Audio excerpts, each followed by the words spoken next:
Minecraft isn't just for kids, and neither is a Minecraft movie, but the big screen adaptation of the iconic video game is full of little moments that only adults will likely notice. Here's what we've dug up so far.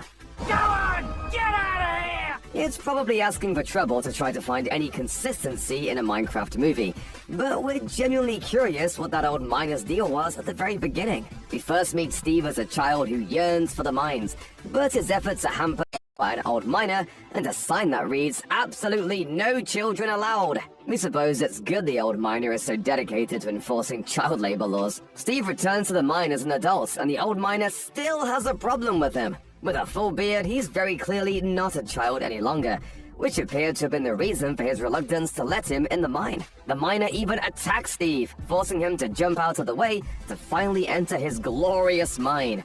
So, what's the deal? Why not let adult Steve mine? It's a funny gag, but it doesn't make a whole lot of sense. Maybe the old miner's just trying to ensure that he doesn't run afoul of his union, or that Steve doesn't get himself or others killed, chipping away at rocks where he shouldn't. The beginning of a Minecraft movie mainly just serves to get Steve into the overworld as quickly as possible. He discovers the Orb of Dominance and Earth Crystal pretty much immediately, allowing him to open a portal. Steve needs to find these items because he's the main character.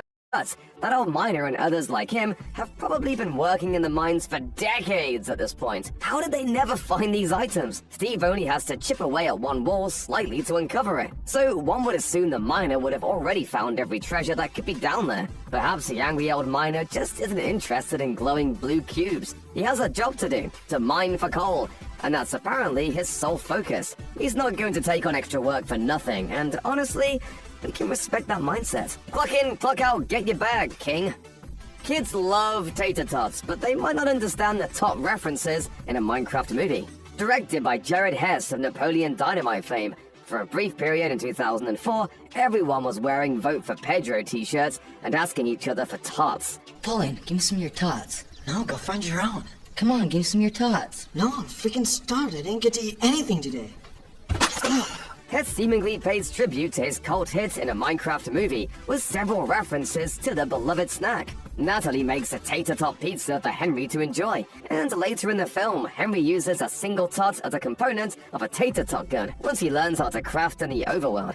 Tater tots are the only connective tissue, as Henry and Napoleon also both share a love of doodling. The scenes in the real world also certainly feel visually akin to Hess's in Napoleon Dynamite.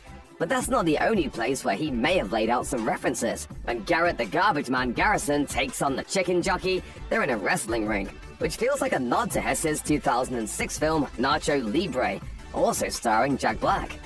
A Minecraft movie may be rated PG, but there's plenty of scenes involving skeletons and zombies that may scare younger kids. However, there's something much darker at play that the movie just glosses over. At one point, a piglin kiddo shows the piglin queen a drawing. She promptly stabs the child, turning him into a freshly cooked slab of meat, simply for expressing himself creatively, something she hates. She may be the villain, but killing a kid is pretty dark, even if it is a piglin kid. And this isn't the only recent video game adaptation to go dark. Sonic the Hedgehog 3 featured the death of Maria Robotnik, but that was at least canon in the games. It kickstarts Shadow's journey into villainy, and is something he has to address to become one of the good guys. But the death of that little piglin served no plot purpose. We already knew the piglin queen was evil. Killing and presumably eating a child seems a bit too dark for a film aimed squarely at youngsters. A Minecraft movie features a host of pop culture references that might fly over some kids' heads. Garrett has a Beetlejuice poster in his video game shop, and the reason the Piglin Queen is evil is because she was ridiculed on a game show called Nether's Got Talent, which takes its title from America's Got Talent. However, the most delightful reference comes when Henry, Garrett, Natalie, and Dawn first meet Steve. Even though Garrett wants to be in charge of the Orb of Dominance, Dawn hands it to Henry, saying how he has those good Frodo vibes. This Lord of the Rings reference is appropriate, given that Henry is being entrusted to carry an immensely powerful object. But Sebastian Hansen also looks remarkably similar to a young Elijah Wood, who played Frodo in Peter Jackson's The Lord of the Rings trilogy. In a B-plot that's completely irrelevant to the main story, we see a villager named Nitwit escape into the real world. While walking on the road, he's hit by Vice Principal Marlene, who takes a liking to the big-headed Minecraft character. Your head is huge. In the end, Nitwit proposes to Marlene, who's over the moon about her upcoming nuptials, so much so that tiny cartoon hearts appear around her. In the world of Minecraft, tiny hearts appear around animals to signify that they are ready to breed. Of course, younger members who play Minecraft will know what these hearts signify and get a laugh out of the idea of the vice principal starting a family with the villager. But for the grown-ups in the audience who know all about Jennifer Coolidge's history of playing raunchy characters, it's the baby-making part that comes to mind.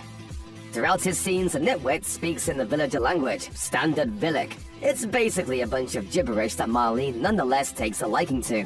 It only takes one day and the power of love for Nitwit to speak in perfect English, with a thick British accent no less. The adults in the crowd should undoubtedly recognize that voice as belonging to Matt Berry.